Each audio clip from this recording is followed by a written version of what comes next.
අපි ඔන්ලයින් පන්තිය සම්බන්ධ වෙන දුර පුතාට හම්බ වෙන ස්ටඩි පැක් එක තමයි මේ තියෙන්නේ. අපි බලමුද මේකේ මොනවද එකින් එක අරගෙන මොනවද තියෙන්නේ කියලා. බලමු. ඉස්සෙල්ලාම කියනවා සිද්ධාන්ත පොත්. පාඩමට අදාළ සිද්ධාන්ත පොත්.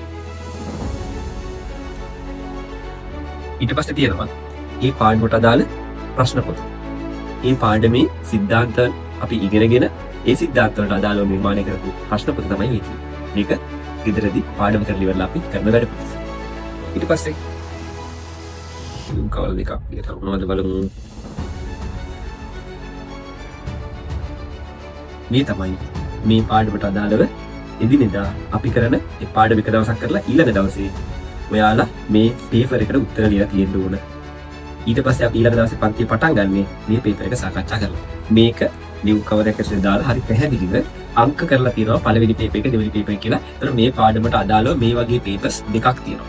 එතකොට එක දවසක් පාඩම ඉගෙනුවාට පස්සේ ඊළඟ දවසේ අපි මේ පාඩම මේ ප්‍රශ්න පත්‍රෙට උත්තර ලියනවා. ඊට පස්සේ දවසේ එදාටම සිද්ධාන්ත වලට අදාළව තියෙන ප්‍රශ්න තියෙන පේපර් එක මේක. එහෙම පේපර් එකක් තියෙනවා.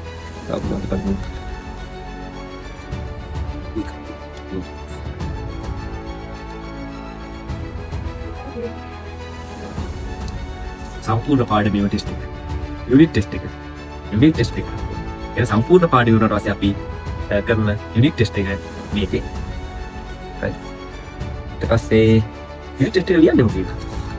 10 11 වසර ළමයි අපි පේපර් එක මුලින් ඉඳන්ම O level exam එක වගේම ලියන්න පුරුදු කරනවා. පළවෙනි පේපර් එක මේ තමයි O level විභාගෙට දෙන උත්තර ලියන පොත. මේ උත්තර ලියන පොතේ අපි උත්තර ළමයින්ට ලියවනවා.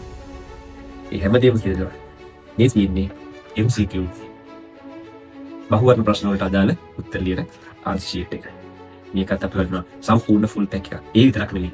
අපි ලියන හැම විභාගයකම ප්‍රගතිය දක්වන ලකුණු දාන report card එකක් නැත්නම් ප්‍රගති වාර්තා පොතක් අපි ඔයාලට පළවෙනි දවසේ මෙවනවා. ඒකේ ලකුණු දාන්න තියෙනවා. ඒ විතරක් නෙවෙයි ලකුණු ප්‍රස්ථාරගත කරන්න තියෙනවා. මොන පාඩමකට ලකුණු වැඩි වෙන්නේ මොන පාඩමකට ලකුණු අඩු වෙන්නේ කියලා. ඒ හැමදේම ඔයාලට හරි පැහැදිලිව බලා ගන්න පුළුවන්. මේක නිකන් ඔන්ලයින් ක්ලාස් එකක් නෙවෙයි.